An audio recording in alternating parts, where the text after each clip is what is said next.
بسم اللہ الرحمن الرحیم۔ السلام علیکم ناظرین، پروگرام خواتین اور رمضان کے ایک اور خوبصورت پروگرام کے ساتھ آپ کی میزبان حنا نصر اللہ حاضر ہے۔ امید ہے آپ سب خیریت سے ہیں اور آپ کے رمضان کے روزے بہت اچھے چل رہے ہوں گے۔ کوشش کریں کہ زیادہ سے زیادہ ذکر اذکار کریں، استغفار کریں اور اس کے ساتھ ساتھ ایسے لوگوں کا بھی بہت زیادہ خیال رکھیں جو مستحق ہیں آپ کی مدد کے، انہیں ہم سفید پوش لوگ بھی کہتے ہیں۔ ناظرین، آج کے جو ہمارے پروگرام کا ٹاپک ہے وہ ہے تقوی۔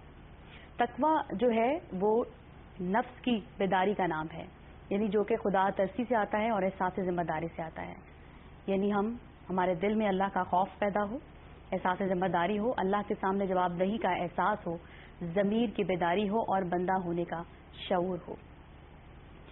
ہم یہ جان سکیں کہ یہ دنیا ایک امتحان گاہ ہے اور ہمیں اپنی قوت اور اپنی قابلیت کے ذریعے اس دنیا میں جو لوگ ہم سے منسلک ہیں ان کے ساتھ اچھا برتاؤ کرنا ہے، کیونکہ جب ہمارے ہاں ضمیر کی بیداری کا احساس ہوگا تو ہماری دین کی حس جو ہے وہ تیز ہو جائے گی اور ہر وہ غلط کام جو ہمیں سامنے نظر آئے گا وہ ہمارے دل میں کھٹکنے لگے گا اور ہم اس سے باز رہیں گے۔ پروگرام ہے خواتین اور رمضان۔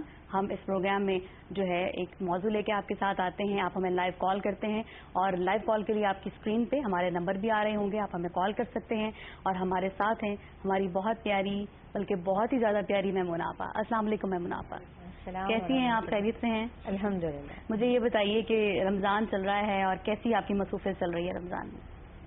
رمضان میں تو بہت زیادہ مصروف ہو جاتی ہوں میں، اور مجھے یہ لگتا ہے کہ جب سے میڈیا سے منسلک ہوئی ہوں تو صحیح والی اصلی والی عبادت ہو نہیں پاتی، وہ ہو نہیں پا رہی، بالکل۔ اور لیکن میں سمجھتی ہوں میمونہ آپا، اب آپ یہاں بیٹھی ہیں، آپ کو پوری دنیا میں لوگ دیکھ رہے ہیں اور جیسے ہم کوئی بھی موضوع لے کے آتے ہیں اور آپ کا یہ جو پیغام ہے پوری دنیا میں جاتا ہے تو یہ ایک بہت بڑی ذمہ داری ہے اور آپ کی یہ اس پیغام سے بہت سے لوگ کچھ سیکھتے ہیں اور ان کی زندگیاں جو ہے وہ مثبت تبدیلی کی طرف آ رہی ہیں، یہ تو بہت اچھی بات ہے۔ اور یہ بات آپ کی بالکل صحیح ہے۔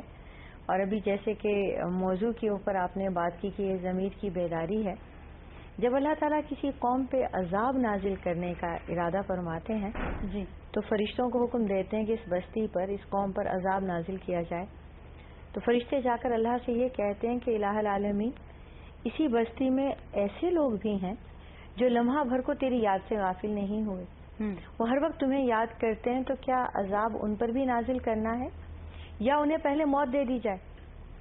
تو اللہ تعالیٰ جواب میں فرماتے ہیں کہ عذاب ان سے شروع کرنا ہے، کیونکہ وہ اس بات پر راضی تھے کہ ہم تو ٹھیک ہیں، ہم تو ٹھیک ہے، ہم تو کچھ نہیں برا کر رہے، ہمیں کیا، جو لوگ کر رہے ہیں وہ خود بھگتیں گے۔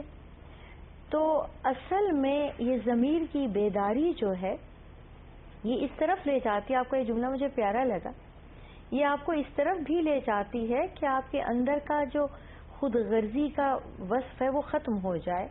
یہ جو سیلفشنس ہوتی ہے نا، کہ ایک یہ ہوتا ہے کہ ہم اپنی بھلائی چاہیں، ایک یہ ہوتا ہے کہ ہم تمام انسانیت کی بھلائی چاہیں، بالکل۔ اور ضمیر کی بیداری یہ ہوتی ہے کہ آپ جو بھلا سمجھتے ہیں، جو اللہ نے آپ کو بھلائی عطا کی ہے، اسے بانٹ دیں اور چاہیں کہ آپ کے بہن بھائی بھی شر کی طرف نہ جائیں، اور اس مہینے کی برکت سے جہنم میں جانے والا جو اپنے تئیں خود جہنمی بن بھی چکا ہے اس کو بھی وہاں سے کھینچنا، اس کو بھی وہاں سے نکالنا ہے، کیونکہ مسلمان بہن بھائی تو آپس میں اتحاد میں، محبت میں، یگانگت میں ایک جسم کی طرح ہیں، تو کسی بھی حصے کو تکلیف ہو تو پورا جسم رکنا چاہیے۔ تو اسی طرح سے ہم لوگوں کو ضمیر بیدار کرنا ہے، اپنا بھی رکھنا ہے اور دوسروں کا بھی کرنا ہے، بالکل ایسا ہی کرنا ہے۔ اور ہم سوالات کا سلسلہ بھی شروع کریں گے، لیکن میں چاہوں گی کہ پروگرام چونکہ شروع ہو ہی چکا ہے تو دعائیہ حمد ہے، ہم اس کو بھی ساتھ لے کے چلتے ہیں، پھر انشاءاللہ ہم سوالات کا سلسلہ شروع کریں گے۔ جی بسم اللہ۔ کرم ہو کرم ہو کرم یا الہی، کرم ہو کرم ہو کرم یا الہی، میٹے سارے رنجو علم یا کرم ہو کرم یا الہی، ترستے ہیں دن رات جو دیکھنے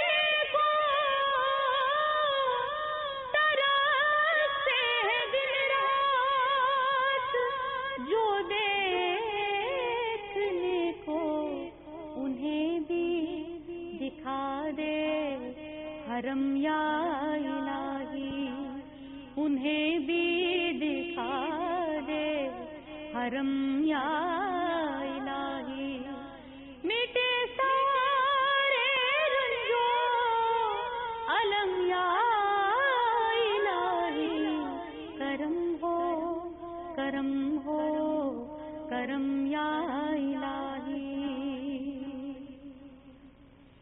کبھی تیرے سرور کی تیرے علاوہ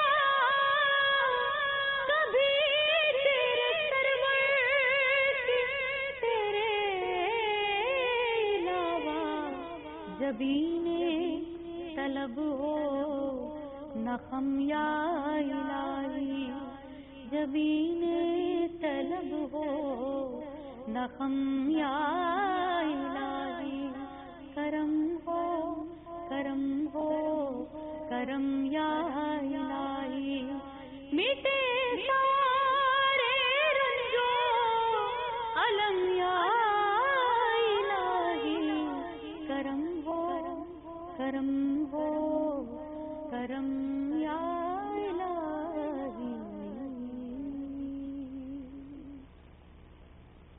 اللہ پاک ہم سب پر اپنا فضل اور کرم کرے اور ماہ رمضان کی رحمتیں اور برکتیں ہم زیادہ سے زیادہ سمیٹ سکیں.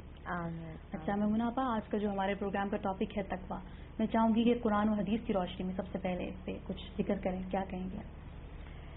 تقویٰ اصل میں اگر رسول پاک صلی اللہ علیہ وآلہ وسلم کی تمام تعلیمات کو اکٹھا کر کے ایک لفظ میں بیان کیا جائے تو وہ تقویٰ ہے. صحیح. جو بھی ہمیں آپ صلی اللہ علیہ وآلہ وسلم نے جتنا بھی سکھایا ہے وہ ون وے اور دی ادر، ڈائریکٹلی اور انڈائریکٹلی، وہ تقویٰ ہی کی طرف لے جاتا ہے. یعنی ان کی پوری زندگی، پوری تعلیمات کو اگر ہم ایک لفظ میں بیان کریں تو وہ تقویٰ. سبحان اللہ. بہت دیکھیے، اس کی اگر اس سے بچنا، پرہیزگاری، ڈرنا، یہ سارے معنی ہم بچپن سے سنتے چلے آئے ہیں کہ تقویٰ کے معنی، اور یہ معنی غلط نہیں ہے، بجا ہے. سیدنا عمر فاروق رضی اللہ تعالی عنہ نے ایک مرتبہ ایک صحابی کعب الاحبار سے پوچھا کہ میاں تقویٰ کیا ہے؟ تقویٰ کیا ہے؟ صحیح. تو انہوں نے کہا کہ امیر المومنین کبھی خاردار راستے پہ چلیں جہاں کانٹے بچھے ہوں. تو کہتے ہیں ہاں کیسے چلیں؟ تو انہوں نے فرمایا کپڑے بچا کے، خود کو بچا کے. بہت کہا یہ تقویٰ ہے، سنبھل کے اور احتیاط سے. شاہ ولی اللہ دہلوی نے اس کو اور بھی اچھے سے بیان فرمایا. کہتے ہیں کہ گاؤں میں عورتیں پانی بھر کے لاتی ہیں باہر سے، اور انہوں نے سروں پہ اپنے گاگر رکھے ہوتے ہیں جو پانی سے بھرے ہوتے ہیں، اور پھر جب وہ چلتی بھی آتی ہیں تو وہ پیر اتنے نپے تلے رکھتی ہیں، کہیں ڈھلوان ہے، کہیں پتھر ہے، کہیں اونچ ہے، کہیں نیچ ہے. صحیح. ان کا ہر پاؤں اتنا نپا تلا ہوتا ہے کہ وہ گرے نہیں، اور جو وہ گری تو گھڑا پھوٹے گا، پانی گرے گا، چوٹ لگے گی. اس احتیاط سے چلنے کا نام تقویٰ ہے. احتیاط سے چلنے کا نام تقویٰ ہے. یہ بچنا کس چیز سے بچنا ہے؟ یہ انتہائی محبت کی سرشاری میں ایسے سرشار ہو جائے محبوب کی محبت میں، اور وہ محبوب رب العزت ہے. سبحان اللہ. صحیح. کہ ڈوب کے اس کی محبت میں یہ سوچیں کہ ہر اس چیز سے بچنا ہے جس سے محبوب روٹھ جائے. واہ. اور ہر وہ کام کرنا ہے جو محبوب کروانا چاہ رہا ہے، جس سے وہ راضی ہو سکے، جس سے وہ راضی ہو جائے. تو آپ صلی اللہ علیہ وآلہ وسلم کی تمام تر تعلیمات بھی یہی ہیں کہ اللہ کی محبت میں، اللہ کی رضا کے لیے، اللہ کی خوشنودی کے لیے اس کے احکامات پر چلنا، اس کی ناراضگی سے بچنے کے لیے، اس کے روٹھ جانے سے بچنے کے لیے، اس کی رحمت کے دائرے سے نعوذ باللہ نکل جانے سے، کے خوف سے، ڈر سے، اس سے بچنے کے لیے اس کی نافرمانی سے بچنا، گریز کرنا، پرہیز کرنا. یہ تقویٰ ہے. سبحان اللہ. تو یہ حاصل ہوتا ہے، ہر اس عمل سے حاصل ہوتا ہے. علماء امت کا اس میں کوئی اختلاف نہیں کہ تقویٰ ہر عبادت سے حاصل ہوتا ہے، لیکن اللہ تعالیٰ نے بالخصوص اسے روزے میں رکھا ہے کہ آپ یا ایھا الذین آمنوا کتب علیکم الصیام کما کتب علی الذین من قبلکم لعلکم تتقون. ہر اچھے عمل سے تقوی حاصل ہوگا اور ہر اچھا عمل تقوی ہی کے باعث ہوگا. حتیٰ کہ پورے قرآن مجید کو کہا ہے کہ ہدی للمتقین، جن کے اندر پہلے سے تقوی ہے. یہ کتاب ہدایت کا سرچشمہ صرف انہی کے لیے ہے. لیکن روزہ رکھتے ہی یہ کیفیت حاصل ہو جاتی ہے، یہ آپ کے اندر آٹومیٹیکلی داخل ہو جاتی ہے، کیونکہ اس سے آپ کی ایمان میں اضافہ ہوتا ہے، آپ کی روحانیت میں اضافہ ہوتا ہے. ہماری ایمان میں اضافہ ہوتا ہے اور روحانیت میں اضافہ ہوتا ہے. اور اسی سوال کو لے کے ہم آگے چلیں گے. ناظرین، وقت ہوا ہے ایک چھوٹے سے وقفے کا، کہیں مت جائیے گا، ہمارے ساتھ رہیے گا.